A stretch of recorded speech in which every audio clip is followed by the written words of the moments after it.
Senhoras e senhores, o Hora da Bora, essa segunda-feira, dia 30 de março, está no ar.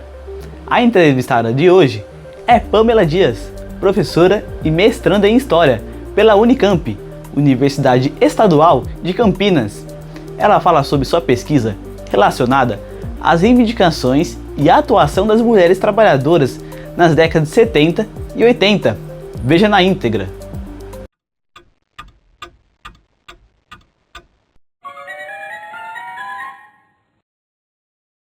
Pamela, o que te motivou a desenvolver essa pesquisa sobre as mulheres? Bom, no final da minha graduação, eu estava fazendo uma disciplina sobre a história das mulheres, e aí eu li um livro chamado Um Teto Todo Seu, da Virginia Woolf, onde ela fala sobre as dificuldades não só culturais, mas materiais de você ser mulher, no início do século XX. É um livro que, se não me engano, é de 1925. E aí eu fiquei muito interessada naquilo porque ela se questiona o tempo todo por que as mulheres são mais pobres. E ela fala sobre essa necessidade dessa autonomia financeira para as mulheres conseguirem se desenvolver não só intelectualmente, mas também artisticamente, por aí vai. E eu fiquei interessada nisso, né? Não só nas questões relacionadas ao machismo, ao sistema patriarcal, mas as questões econômicas também, que atingem as mulheres de maneira diferenciada. E aí eu fui fazer uma disciplina chamada Economia e Feminismo, e aí eu comecei a investigar essa perspectiva da opressão às mulheres dentro do sistema capitalista, muito por conta dessa execução de trabalhos domésticos não remunerados, né? Enfim, que é relacionada à teoria da reprodução social, que é o fato de que a mulher ela executa o trabalho quando ela tem, né, uma profissão, um trabalho remunerado, mas na volta ao lar, ela continua executando um trabalho não remunerado que é apropriado pelo sistema. Então, é como se ela trabalhasse... ela trabalha, como se não. Ela trabalha de maneira gratuita pelo sistema.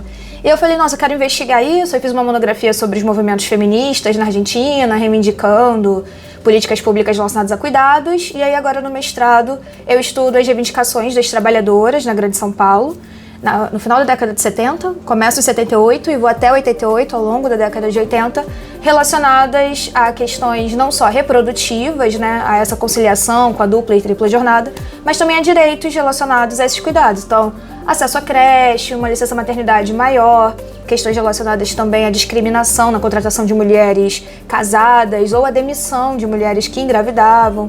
Esse controle patronal também relacionado aos direitos reprodutivos me interessa muito. Fugindo um pouquinho das perguntas que eu te projetei, como você chegou ao sindicato? Fiquei curioso para isso. Ah, sim.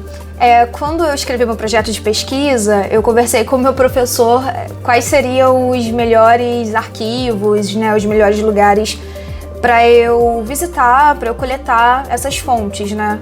Já que eu falo de diversas categorias, eu falo de trabalhadoras no geral, então são diversas categorias profissionais. E aí ele falou para mim, Pamela, a questão é ir aos sindicatos. Então eu rastreei os sindicatos que eu percebia que tinham uma atuação mais forte nesse período, nesse meu recorte temporal. E assim eu cheguei aqui, enviei um e-mail e comecei a fazer consulta ao arquivo de vocês, ao SEDOC. Você pode compartilhar um pouco sobre a sua pesquisa e os principais achados até o momento? Tá.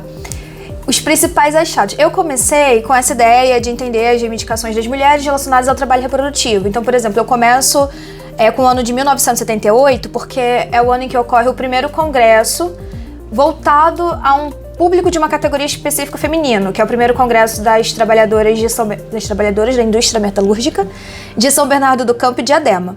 E aí depois desse congresso tem outros congressos também de categorias como das têxteis, se eu não me engano, da indústria química, das mulheres da indústria química, farmacêutica. E em todos eles eu notava essa mesma questão, essa mesma queixa relacionada a não conseguir conciliar a vida fora de casa, né, o trabalho, a profissão, com a vida doméstica, com o peso das tarefas domésticas. A princípio eu falei, vou investigar questões relacionadas a isso, só que aí eu comecei a ver que também tinha essa questão do controle patronal, como eu falei, em relação aos direitos reprodutivos. Então o que eu tenho achado de mais interessante são casos em que a empresa fazia um controle total, até mesmo em relação à menstruação, ao ciclo menstrual das trabalhadoras. Casos também de empresas que pediam um teste negativo de gravidez para poder contratar essas funcionárias, ou que frequentemente ofertavam, né, o teste para saber se essa funcionária estava grávida ou não e, consequentemente, demiti-la. Então, essa questão do controle reprodutivo, eu achei até mesmo, não aqui em São Paulo, mas no arquivo da própria Unicamp, o de Galenro, eu achei casos de incentivo de empresas à esterilização no norte do país, na Zona Franca de Manaus. Meu Deus do céu. Então eu tenho achado... Isso acho que é o que tem mais me impactado, assim, é esse controle reprodutivo em anos finais da ditadura militar, né, já no período de abertura, como a gente costuma chamar na historiografia. Um pouquinho do resquício, né? Então... Isso, mas ainda de maneira muito forte mais essa opressão.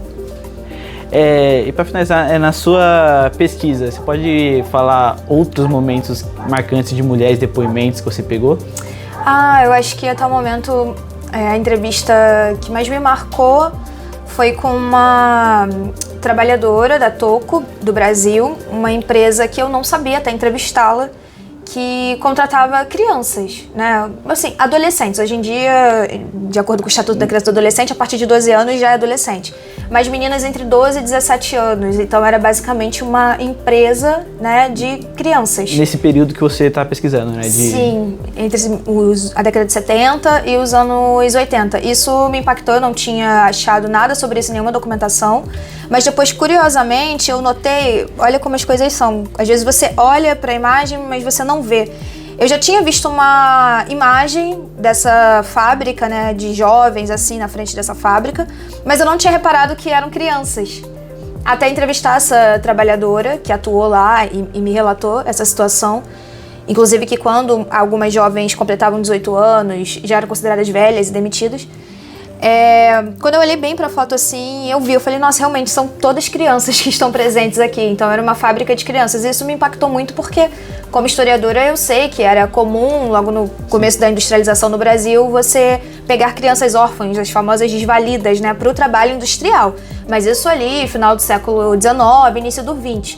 Eu não imaginava isso acontecendo, óbvio que não eram crianças órfãs, nesse caso, eram crianças que tinham autorização dos responsáveis para trabalhar ali. Mas eu não imaginava que essa prática ela teria se perpetuado pela segunda metade do século XX, vamos dizer assim, né? Isso foi bem impactante para mim. Você está pesquisando num certo período, Sim. Mas quais são os principais pontos dos avanços que tiveram do direito das mulheres trabalhadoras? Eu acho que com a Constituição de 88, e eu paro em 88 por conta disso, muito do que se reivindicava, muito não, é difícil dizer, mas em alguma medida, alguns aspectos do que se reivindicava foram atendidos. A questão da creche, infelizmente não, né? A gente ainda tem em muitos municípios uma fila imensa de mães à espera de creche, mas a questão da licença, maternidade, realmente houve uma extensão para 120 dias.